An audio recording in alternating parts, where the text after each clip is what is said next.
I'm so excited to have Milena Regos on the Awaken Feminine podcast today. Milena is an entrepreneur, flow chaser, certified human potential coach, and founder and chief rebel officer of Unhustle. She's here to help ambitious entrepreneurs and leaders achieve their boldest business goals with less struggle so that they live with more freedom, authenticity, and courage without guilt and shame. And I know she has so much love and wisdom to share with us today. She's joining me all the way from California in the USA. Welcome, Milena.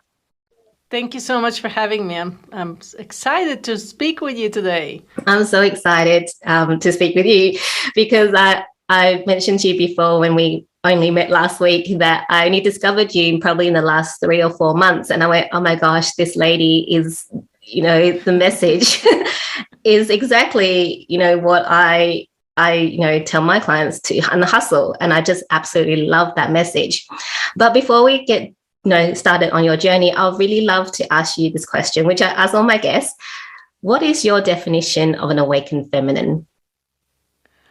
Awakened feminine. Ooh, catching me off guard. An awakened feminine. Well, okay, so if we apply that to this whole hustle and grind mentality, right? There's a lot of masculine energy from the hustle and grind, the go, go, go, do, right? We don't take enough time to rest and pause and reflect and slow down, which for me would be the feminine energy, right? And the awakened part in this case becomes what we all experienced during the pandemic. We all had to slow down. We all had to ask ourselves some difficult questions like, what am I really doing? Am I happy? Am I fulfilled in my work? We're seeing it now in the United States. I don't know about Australia, but we have the Great Resignation going on. Millions of people are quitting their jobs. So that was a huge awakening.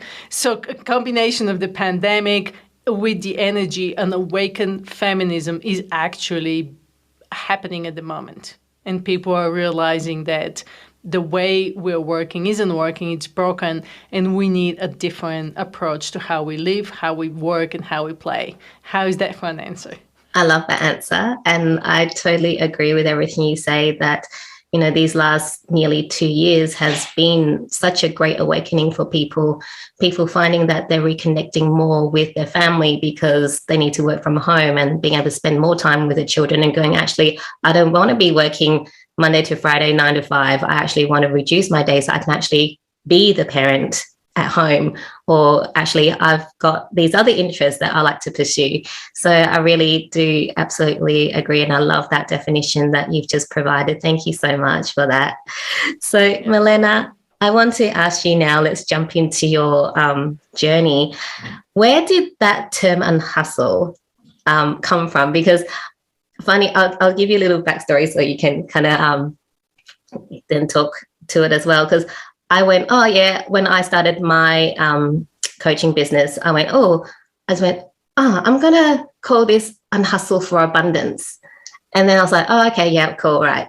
And then I was just kind of Googling Unhustle. You did? I can't believe you did. Oh my God, really? Yeah. That's awesome. Then I Googled Unhustle. I'm like, it's taken already. But I mean, I had the for abundance thing at the end, so it's a bit different. But I went, it's taken already. Oh my gosh, this lady is awesome. You've done so much, and you've got this whole community and everything going on. So can you tell us, where did this idea of unhustling come from? Well, certainly. I was a very much hustling marketer. And I worked 20 years as a marketer.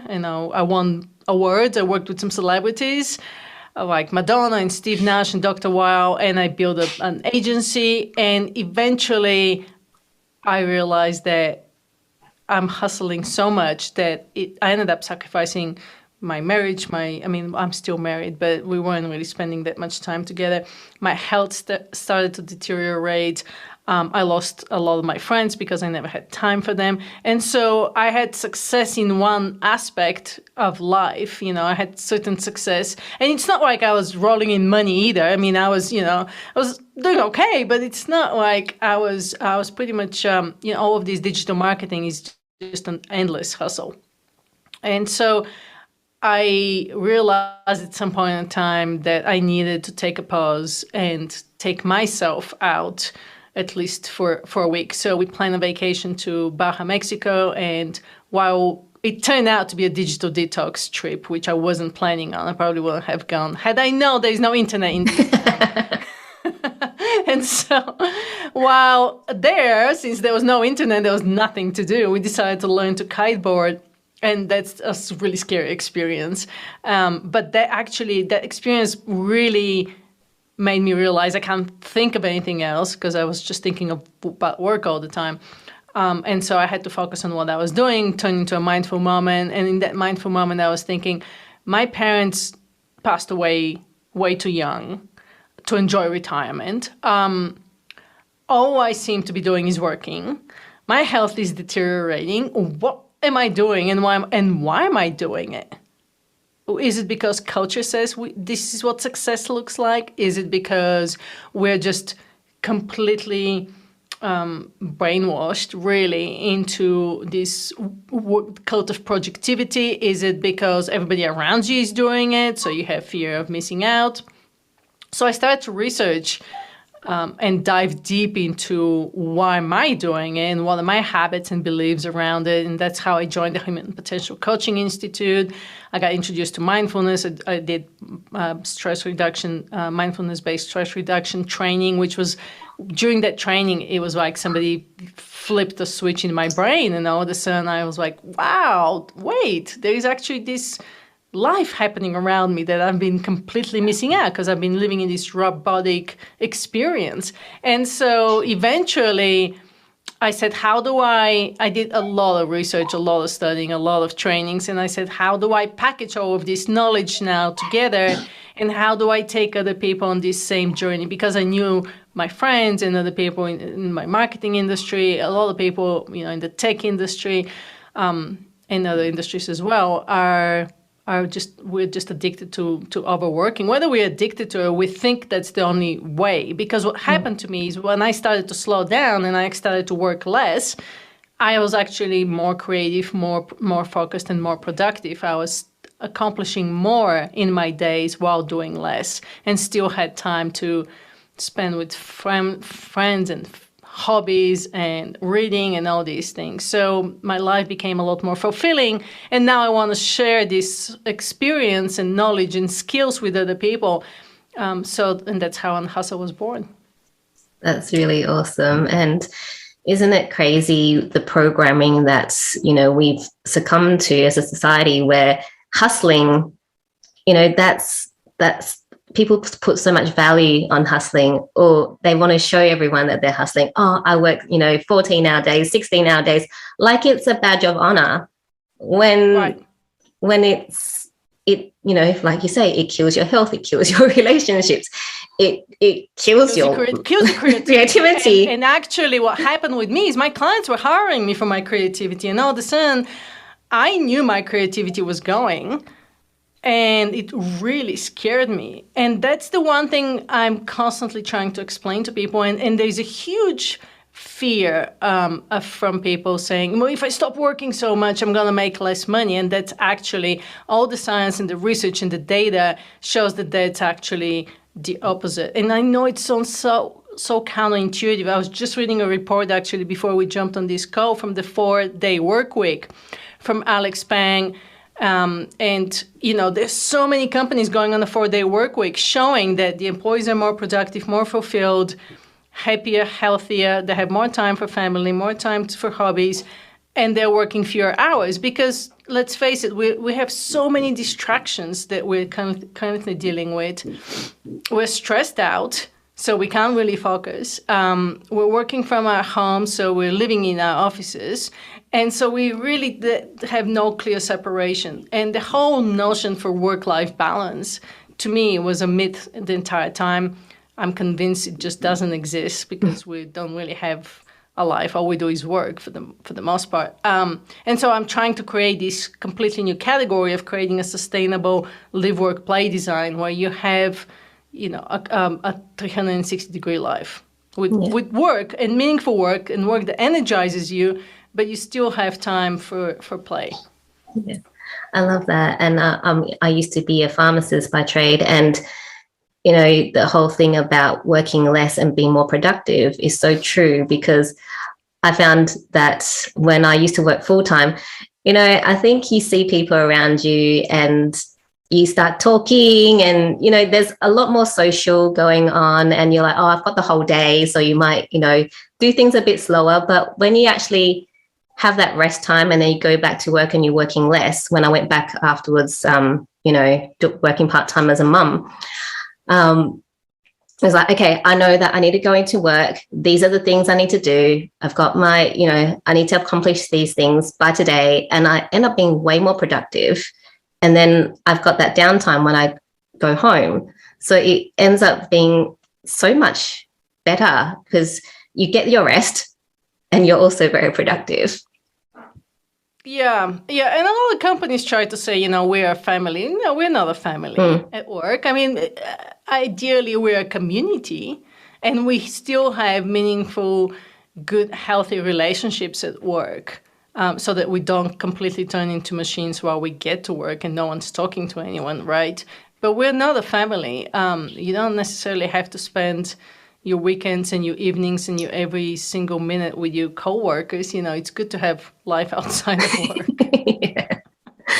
I want to ask you, Milena, with so then you started Unhustle after realizing, you can't go on doing this.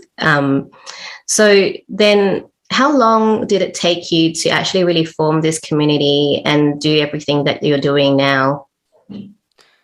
Oh, I'm still on that path. I'm still on that journey. Every day is getting better and better. To be honest with you, when I started Unhustle, I really wanted to connect with a deeper purpose for myself and have more fulfillment in my days. And so Unhustle really resonated with me. But then it took me a while to figure out exactly the niche of Unhustle, because it, as any entrepreneur, you can go in so many different directions, right? And it's really, and I'm trying to preach this on a day-to-day basis, like simplify, focus, do less is more. And so when we're in our own seat and we have our own, baby, so to speak, it's hard to apply the same principles. So I'm 3 years into it, and I'm going to say I finally have clarity about exactly what I want to do. So it wasn't an overnight thing. Yeah. I want to ask you, actually, this just popped into my head. Did you start Unhustle once you, how am I going to frame the question?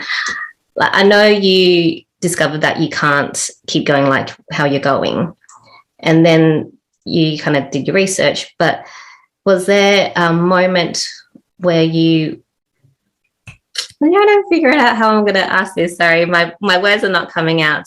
It's okay. What happened is I dissolved my agency and I started freelance marketing. So I became a marketing consultant. Yeah. So there was a phase in there. There was at least, a year, I'd say, when I had clients and I was working with them one-on-one, making more money without all the headaches of running a team. And eventually, transitioned into Unhustle full time because it just really resonated really deeply with me on a very higher consciousness level. So I had to go full on with it. Yeah. So you answered my question. There you go. I was like, how did you know what I was trying to get to? Well, because I listen. And I want to jump back. You were talking about success and how in society we get shown what success is supposed to look like, the money, the career. Looking back on what your definition of success was when you were, hustling, to what your definition of success is now.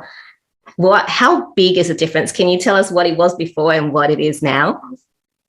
Yeah, certainly. And that's a great question, because that's a big thing with Unhustle, is how you redefine your success. And that's the one thing that I feel like a lot of people could benefit from. And to me, success back then was very material oriented. For one, I'm from Bulgaria. I'm a first generation immigrant in the United States.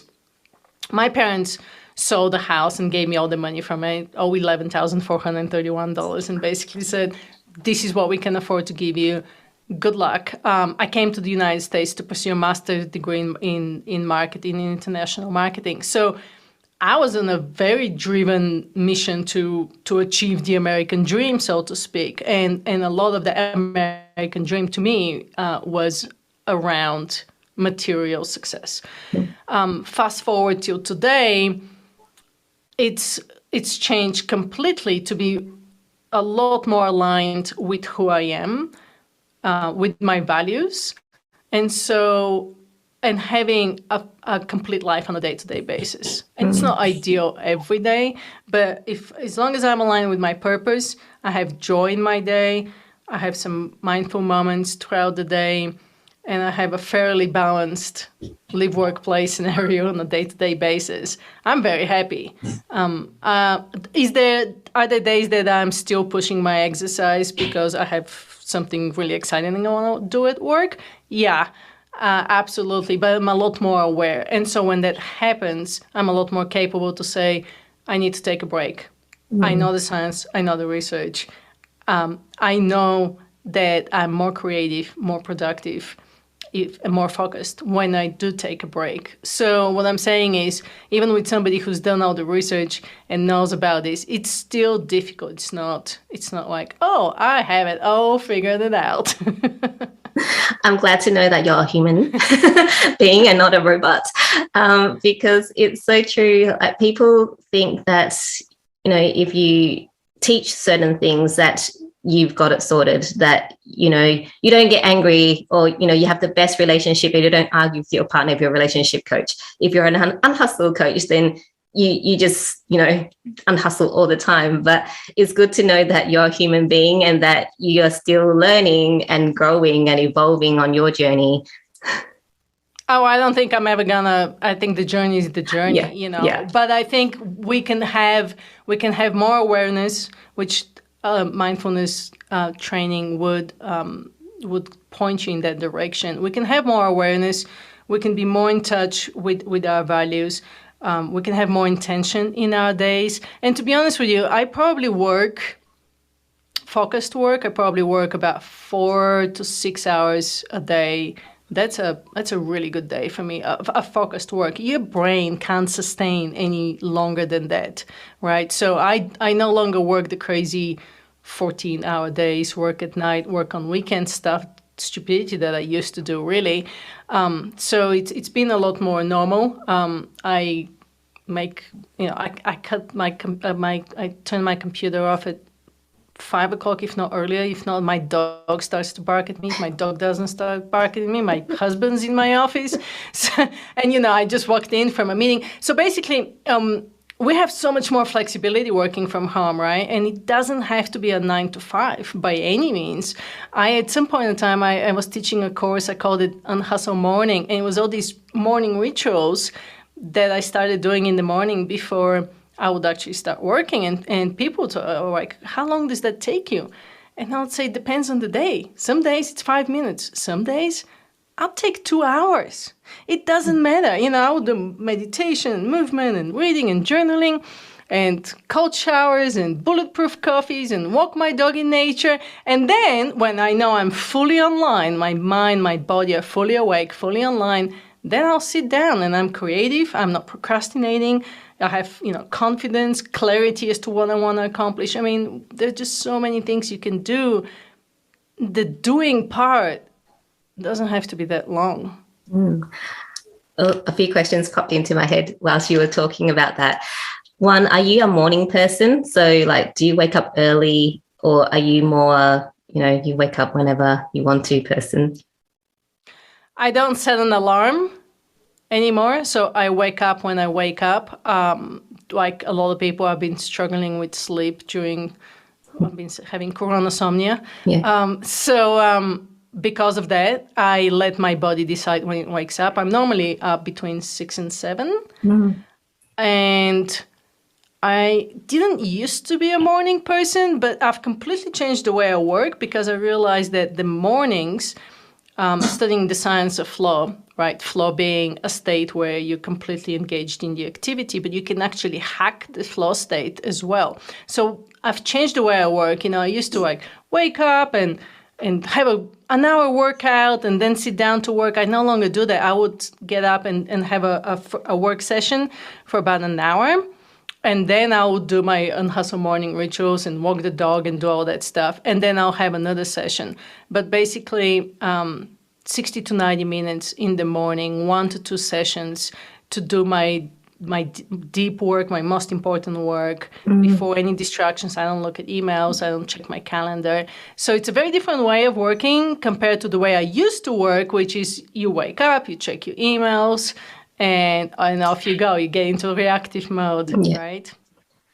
I want to ask you because, there's so much, there's so many books and so many, teachers out there that say you need to wake up at 5 a.m. and then you need to do all of this stuff before you start your work. So that's, you're calm and you've got a clear mind. And I just love hearing that you don't have to do that. You've just gone, this is the way I do it and it suits me. And I don't need to wake up at the 5 a.m. I can get up, do my work, and then do your morning rituals. And your morning rituals, you were talking that sometimes it takes you 2 hours and sometimes it takes you 5. Is it still like a set list of things that you do, even the 5 minutes to the 2 hours? Or is it just like, oh, today I just feel like doing that and that's all I'm going to do? How does your morning ritual practice look like? Yeah, absolutely. First off, I don't believe in any 5 a.m. clubs of any sort. I played that game for way too long, and it doesn't work. It doesn't work for me. It may work for the people, great, but it doesn't work for me. I believe in, I don't know if you're familiar with chronotypes. Yes. Yeah, so, and that's probably why you're asking me if I'm a morning person. I'm a bear when it comes to chronotypes, so I sleep between 10 and 6 is what works for me. But my workouts are a lot more effective if I do them between 11 and 3 in the afternoon. And I do like to do a little bit of the most creative work in the morning. As far as the rituals go, I believe in tapping into how I feel each day and being aware of my energy. How is my body? How is my mind? And what do I need to do? And they're completely different on a day-to-day basis. Some mornings, it's just sitting on the couch and doing a meditation for 20 minutes. Other mornings, I can do a hardcore workout. I don't have lists. I'm all about just being flexible and fluid and listening to your body. I'd like to do certain things on a consistent basis. So I have some non-negotiables, right? I have a non-negotiable mindfulness practice and movement practice and a gratitude. Yeah. And I write a lot. I do a lot of writing, which is, kind of a creative flow for me. Yeah.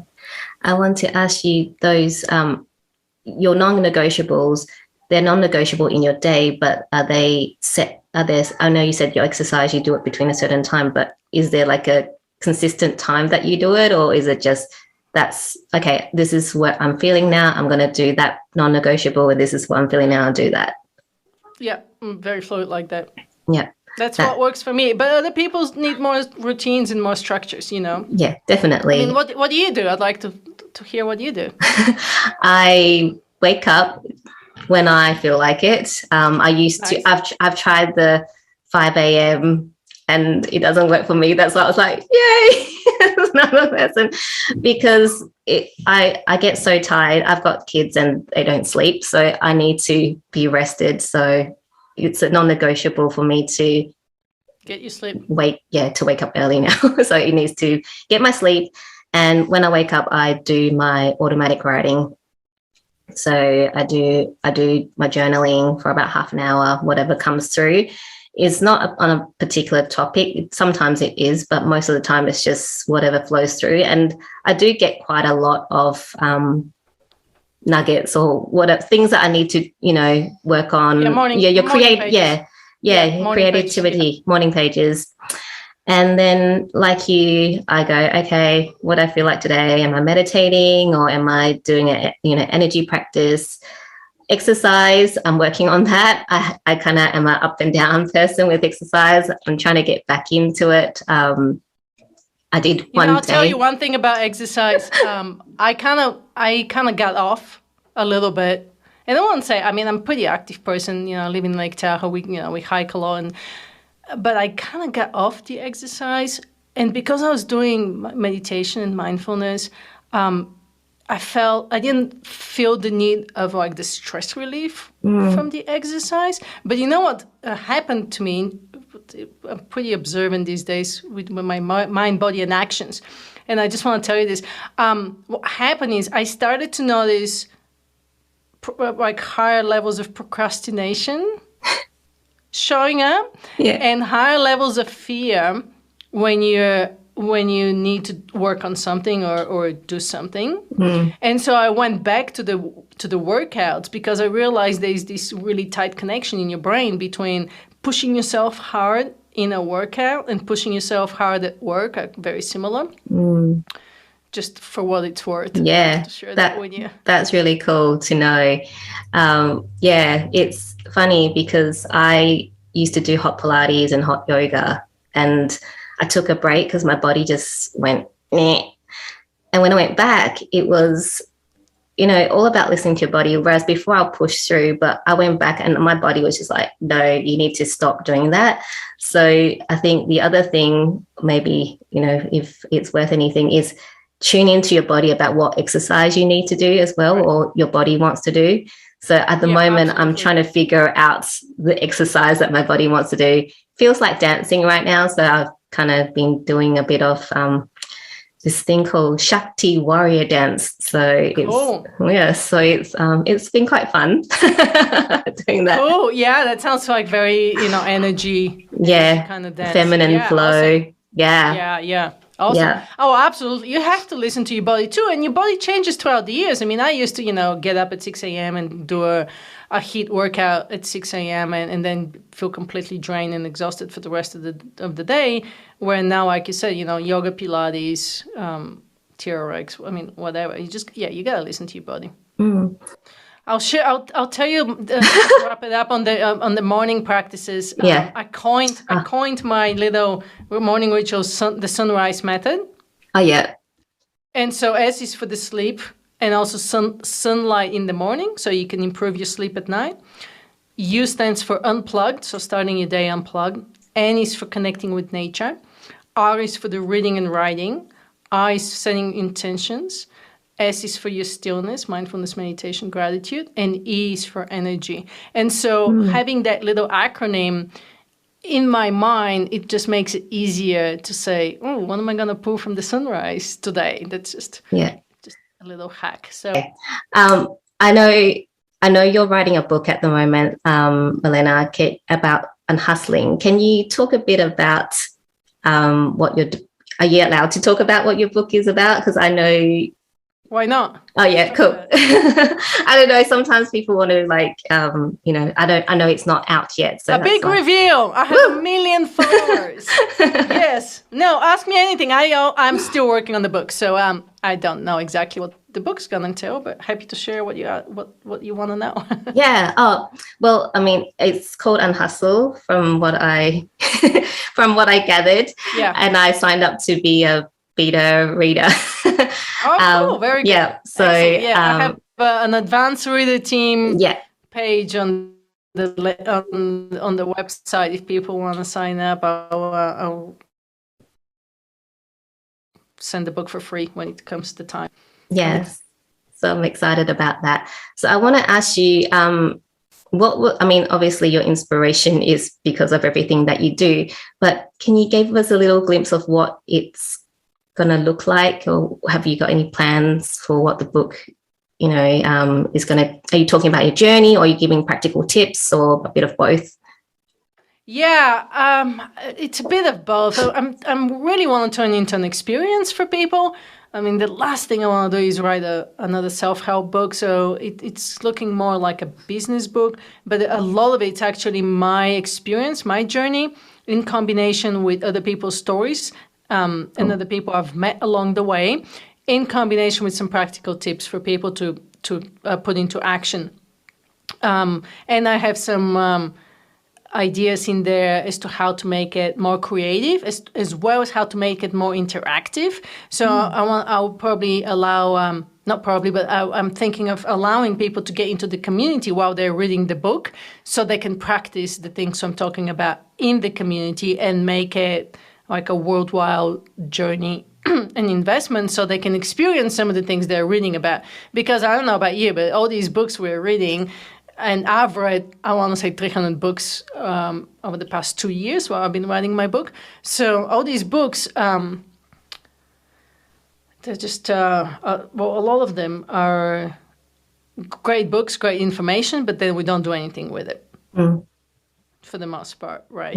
Yeah. And great research, great book, great idea, but you revert back to your habits, or you revert back to your thinking, or maybe you try to incorporate something, and I want to make it practical and funny and creative, so that it's a little different. Yeah, I love that that you're incorporating an interactive component, because, like you said, so many people read books and do all the courses, but they then don't apply it. So they're like these course junkies, and they just kind of accumulate all this information and they never apply it. So it's really cool that you're having this interactive component. Do you have any like tips for people to put things into practice that they read or learn from courses? Because I know myself, I also like to accumulate knowledge, but sometimes you kind of go, oh yeah, and then I'll put that into practice, but you never do. Do you have any tips of like how people can actually start actually taking what they read and going? I think the biggest, the easiest challenge to overcome is to just do something really small, right? We all shoot for really big changes, but in reality, something small and sustainable could be a lot more practical over the long run. So I just wrote this blog post, and it was about how to, instead of writing New Year's resolutions, right, which is similar to reading a book and saying, oh, I'm going to implement all these things and I'm going to do all these big changes, is how to create, instead of doing that, is creating a sustainable, I call it live, work, play manifesto. And so what you do is you take your journal, and I actually have it here, so I can show you for those who are watching this video. And so this is what it looks like. Okay. So and on one side, it's the Live, Work, Play manifesto, and I'm using the UNRE method, which is the unlearn and relearn. And on one side, I said, okay, start, take 25 minutes and like start with the heart, right? We're talking about energy and feminism and awakened feminism. So start with the heart and say, okay, what kind of experiences do you want to have moving forward? Why are you changing what you're changing, right? You're doing it for a reason. So what is the experience that you want to connect with? And then write down like what's not working, and then write down what's working. And then what are the obstacles? What's your gratitude? Because we know that gratitude, if you practice gratitude, it increases your well-being, it makes you more positive, it gives you more confidence, so you're more inclined to stay on that change. And then finally, where do you find joy in that new change? And then the relearn part is where you, when you do all your writing or your journaling, you pull out all the things that jump out at you, and the top choices and the opportunities. And you also look at like where the fears and the obstacles and the things that pull you down, right? Mm-hmm. And so, and the last part is actually writing your manifesto. So it's a short paragraph that you can refer to, but basically you're writing your intention for why you want to change that habit, is what you're asking me. And then I use the 10-minute rule, and the 10-minute rule is, you just do it for 10 minutes. So if you just want to start doing yoga every day, well, can you do yoga for 10 minutes? Or if you want to have more of a consistent, exercise practice, well, can you exercise for 10 minutes or can you go for a walk for 10 minutes? Because 10 minutes is, it gets you into action and it actually pulls you, it gets you moving, right? It puts you into action mode. Once you're into action, you're more likely to stay with the action, but you need to get the action. Yeah. So those are my 2 tips. Yeah. Thank you. And 10 minutes is very doable. Even if you watch one less video on YouTube, that's a 10-minute video. You can be, putting whatever you want to into practice, but it's a lot to do. Yeah. Like you say, the why you want to do it is so important to have a reason to actually change it, right? And from a neuroscience perspective, what's happening is actually you're tricking your brain. You're kind of hacking your brain. So what's happening is your limbic system is going to try to talk you out of as to why you don't want to do this, right? And then your prefrontal cortex, which is where all the decision-making is happening, it will give into the limbic system. And that's why you can't continue to do it, because your limbic system is like, well, it's the oldest part of the brain. It's like, yeah, well, hang on, let me come up with all these reasons why this is not a good idea to do, or what could be better, what could be more rewarding. You can go get a snack or, do something that's more fun and pleasurable. So you're tricking your brain by doing the 10-minute rule. So it's kind of a simple system that actually science proven that works. So that's awesome. Thank you for that. I want to jump back to you were talking about your non-negotiables were movement, your meditation practice, and your gratitude practice. Gratitude is, a very important part of my day as well. Do you have set things that you do? Can you share with us what your gratitude practice looks like? Yeah, normally it looks like I'm walking the dog outside, and it's a sunny, beautiful day. I live in a place where there's a lot of pine trees, it's a lot of mountains, and a beautiful blue lake. So my gratitude practice is a stackable habit on top of walking the dog. So I normally think of 3 things or more that I'm grateful for in my head. I don't write it down. I know writing it down makes it stronger. There's only so many hours in the day, so I do it in my head. And that's kind of, sometimes it's my mindfulness practice too when I go outside. It's just a question of slowing things down, noticing, getting in touch with all your senses, getting in touch with your thoughts, right? Doing a body scan, all these things. You can stack your habits. You don't have to do, I got 30 minutes of meditation and 30 minutes of exercise, and who has time for this? Yeah.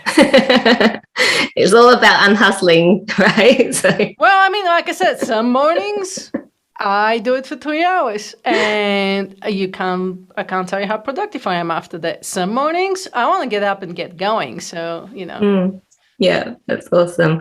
And you were talking about self-awareness and how it ties in with you and unhustling, because there's still times when you find yourself, getting into the hustle and doing, being in hustle mode.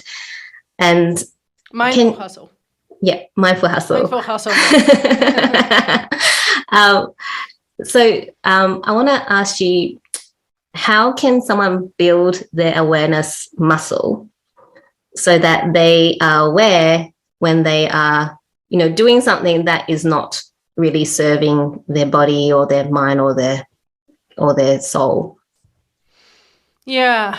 Start with 1 to 5 minutes of sitting in the morning. You don't have to meditate if you don't want to meditate. If you want to meditate, great. If you don't want to meditate, just take 1 to 5 minutes in the morning. Sit with your coffee, with your cup of tea, with a journal. Just sit in silence. And it's so hard for people to do, right? Because we're constantly in activity mode, in doing mode. So just having a little bit of slowing down and having that pause and time to breathe and just check in with yourself and see what arises. The morning pages exercise is a great exercise too for self-awareness, where you're just letting thoughts streaming down on the page and you're just writing everything that comes to mind. That's self-awareness too. That's a meditation practice as well. Apps for that, Insight Timer is great. It's a free app, so they have a ton of mindfulness and meditation sessions. But the problem with that is you have somebody else talking in your head, right? And so you're not really practicing that self-awareness. So just having alone time, I think, just having alone time with your thoughts. You can do a body scan, even in the morning before you even get out of bed. Just take 2 minutes and do a body scan and just check in with your body and see how you feel. Are you feeling any tension? Throughout the day when you're working, in between projects, like close your eyes and just inhale, exhale, do some like breathing and check in with yourself, check in with your energy, check in with the tension. Are you feeling tension in your body? And if not, you can release it. You can get present on demand by getting in your body, right? Yeah. We spend way too much time in our heads, and getting back in your body, in your lower belly, connecting with your gut, with your intuition, with how you feel, are so beneficial to how you work and to how you feel throughout the day. And we've lost touch with that just because we're so surrounded with technology, with communication, with emails, with projects, with family obligations. We're just, go, go, go. And just going just back to our ancestors a little bit, just slowing down, being more intentional. Thank you. That's such a great tip. Thank you that you shared that. I want to ask you this question because self-love for me was a big part of my journey. And I really think unhustling and self-love, go together because that is an act of self-love, the unhustling. Can you share with us, what does self-love mean to you? Radical self-care. Self-love and self-compassion are absolutely radical self-care. So we can't show up for other people or for our work without self-love. And especially overachievers and entrepreneurs and leaders, they feel like and moms, they feel like they have to be there for everybody else and put themselves last. And it's really hard to be there for other people without that self-love. So to me, self-love is critical in the whole equation. Thank you for that. And I want to ask you, if you can time travel to a younger version of yourself, what is that key piece of advice that you would offer yourself?